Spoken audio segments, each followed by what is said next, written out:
What is up, everyone? It's your boy JuveyD coming at you with another video. So the purpose of this video is to outline the top 5 weakest legendary cards in the game. But moreover, what I really want to do here is tell you what is safe to disenchant. Because I have a lot of players who want to build some of these budget decks that I'm outlining in other videos, or start crafting cards for the top 5 decks that I outlined in my last video.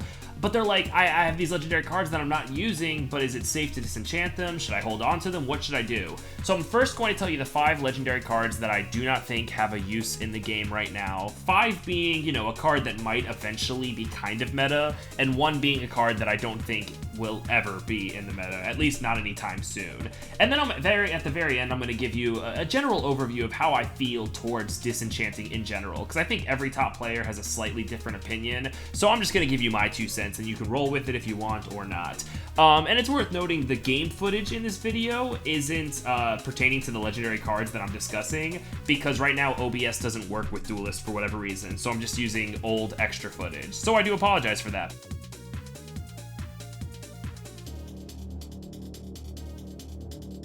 Okay, so number 5 is the Golem Vanquisher, just because the stats aren't necessarily terrible. I mean, it's the same stats for a 3-drop as, say, a Spelljammer, but the utility is wasted because golems are just weak right now, plain and simple. If the golem cards got a little bit of a buff, and maybe if they changed the utility of this to give golems provoke and maybe +1/+1, I could see this being okay, perhaps, but right now it's weak, nobody uses it. If you're sitting on a couple of copies of it or 1 copy of it, I say disenchant it. It's pretty safe to do that.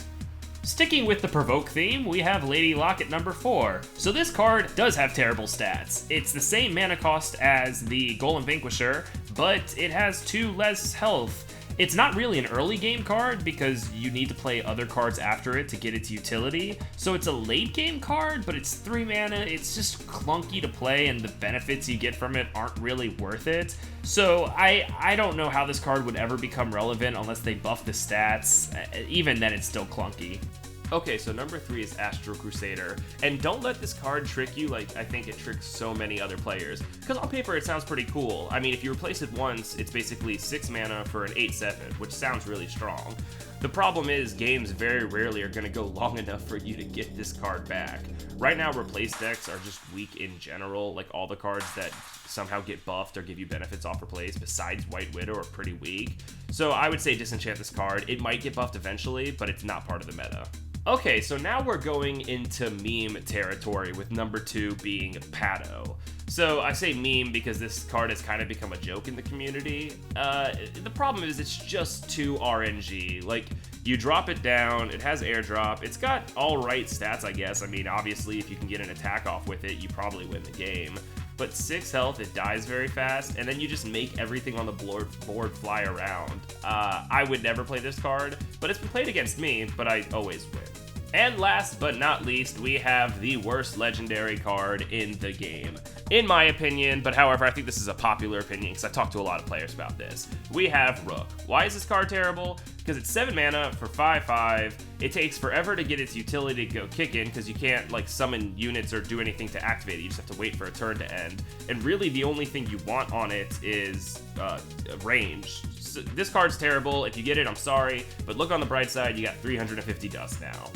And now some closing notes on disenchanting in general. My opinion, which isn't necessarily the popular opinion, but what I would suggest you do is, if you're a new player, if you're like silver, bronze, or even low gold, and you're struggling to climb where you're at right now, what I did was I disenchanted pretty much every legendary card if it didn't fit into the deck that I was trying to build. The problem with this is you could end up disenchanting some really popular legendaries that you'll inevitably need in the future, because you're not going to play one faction forever. Only a few players do that.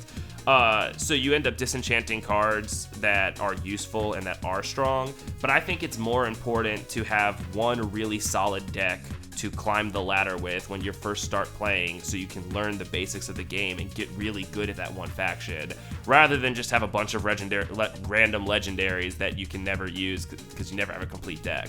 So that's my opinion. I would say disenchant everything you get if it doesn't fit into the deck that you want to play, at least for the first month or so of you playing the game, especially if you're not spending money on Spirit Orbs. But anyways, I hope you enjoyed the video. Thank you so much for sticking with me. If you have any questions, as always, leave them in the comment section. I love interacting with y'all. Please give a thumbs up to the video if you liked it. If you disliked it, give it a thumbs down. And of course, subscribe to my channel so you can keep up with future content. Also follow me on Twitter because I've been having a blast interacting with some of you there. And I'm a little bit more active now. So thank you so much and have a good rest of your day.